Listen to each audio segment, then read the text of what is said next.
Hello, movie lovers. Taylor Swift is at the top of the box office again this weekend, but Martin Scorsese's new film gives her a run for its money. This is Does It Hold Up? And let's take a look at that weekend box office.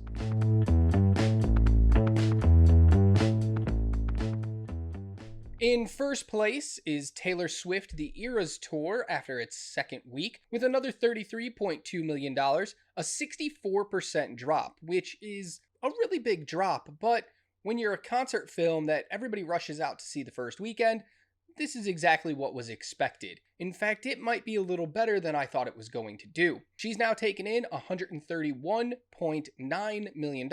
We'll just round that up to $132 million since it's right below it. This by far makes her the highest grossing concert film, adjusted for inflation, not adjusted for inflation. She's the champ right now. In second place is the Martin Scorsese's new film, Killers of the Flower Moon, with $23.2 million. In third place is The Exorcist Believer in its third week with another $5.7 million, a 48% drop. It's doing okay. Third week, third place. I expect it's going to hold just a little bit longer because nothing major is going to be knocking it out of the top 10. In fourth place is Paw Patrol, the Mighty Movie, with another $4.4 million, 36% drop, but it has taken in $56 million so far. I'm pretty sure that's better than they expected to do. In fifth place is The Nightmare Before Christmas, which is surprising. It took in just under $4.3 million this weekend, and the reason I'm surprised is they used to release this every year around Halloween in theaters, and I figured everybody who wanted to see it had already seen it. In sixth place is Saw X in its fourth week with $3.6 million, a 37% drop, but it has taken in $47 million overall. The budgets on these Saw movies are rather low, so I'm expecting this one's going to make a profit in its theatrical run. In seventh place is The Creator in its fourth week, with another $2.6 million, a 38% drop, but it is really falling behind here now, with only $36.8 million. This is a huge disappointment for original IP movies and for creators actually being able to make the movies they want to make. It's going to scare studios away from giving money to creators to tell their vision of a movie. But that's not the lesson they should take away. In eighth place is A Haunting in Venice with $1.1 million in its sixth week. In ninth place is The Blind with just over $1 million and a 49% drop. And in 10th place in its seventh week is The Nun 2 with $880,000, a 46% drop, but it has taken in a healthy $85 million so far. The box office can be a little confusing at times, because when movies are released from other countries, those numbers don't always get reported, and that happened right here this week. There was a new movie that came out called Leo from India. It's an action-packed movie, and one site was reporting that it made about $2 million this weekend, but nowhere else was reporting that same total. So I couldn't add it to the top 10, but if that report is true and it did take in $2 million, then it would be put in 8th place on the list for the week, and it's made about $4.5 million so far total. Out of the top 10 this week is Dumb Money after 6 weeks, and The Equalizer 3 after 8 weeks. Equalizer, strong hold, did very well. Dumb Money, very disappointing, and that's okay, because it just wasn't that good of a movie. So the big new release this weekend was Martin Scorsese's Killers of the Flower Moon, and I wanted to take a look at such a prolific director who, when you think of some of the greatest directors of all time, his name usually comes up in the conversation. He's had some really big hits, a few misses, he's won Oscars, he's been nominated, he's a very accomplished director, but he hasn't always been the biggest box office draw. So I wanted to take a look at what are Martin Scorsese's top 5 opening weekends. In first place would be Shutter Island from 2010 with $41 million. In second place, The Departed from 2006 with $26.8 million. In third place would be the new movie Killers of the Flower Moon with that $23.2 million.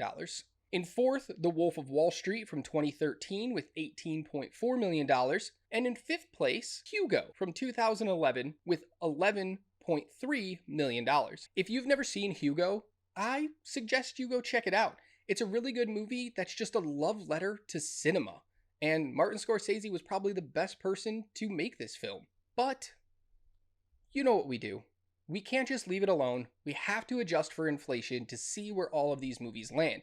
So, when we do that, Shutter Island is still in first place from 2010 with an adjusted total of $54.8 million.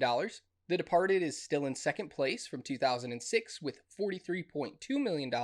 In third place, though, from 1991 is Cape Fear with an adjusted opening weekend of $25.6 million. In fourth place from 1995 is Casino with $24 million, and in fifth place is The Wolf of Wall Street from 2013 with $23.8 million. Killers of the Flower Moon would come in that sixth place with its current opening weekend. You know, a lot of his movies don't look like they were box office successes, but when you adjust, he's doing all right for himself. There's not much else to cover this weekend with the box office, so I just want to take a look ahead at this weekend to see what new releases are coming out. First up is Five Nights at Freddy's.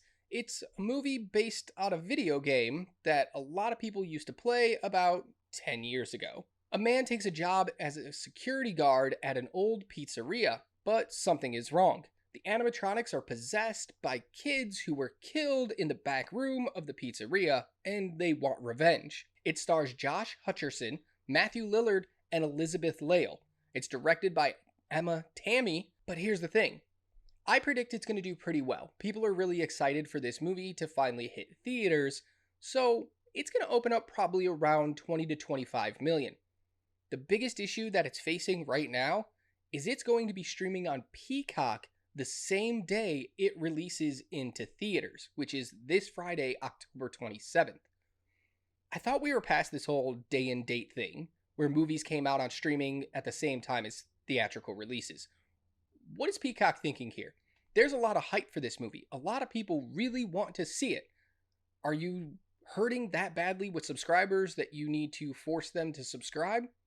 Because I feel like this is a really bad play by them, especially when they are one of the weaker streaming services when it comes to subscribers. Another movie coming out this weekend is called Freelance. An ex-Special Forces op works security for a journalist while she interviews a dictator. But then everything goes wrong, and they need to survive while they're tracking through the jungle. It's an action comedy starring John Cena, Alison Brie, Alice Eve, and Christian Slater. Yes, that Christian Slater. It's directed by Pierre Morel, who also directed 2018's Peppermint and 2008's Taken. So I'm interested to see this one. Looking at this director's past, he's got a pretty good body of work. Some are better than others, but he has done some really good movies. 2018's Peppermint is a highly underrated action film, and I really like John Cena. I know he's not the best actor in the world, but he's usually a lot of fun, and him in a comedy role is most likely going to be gold. Another new release coming this weekend, but this time to streaming, is Pain Hustlers. It's a story of a struggling mother who takes a job at a failing pharmaceutical startup. Everything's going well, and she rapidly succeeds until she finds herself in the middle of a criminal conspiracy. It stars Emily Blunt, Chris Evans, Catherine O'Hara, and Andy Garcia.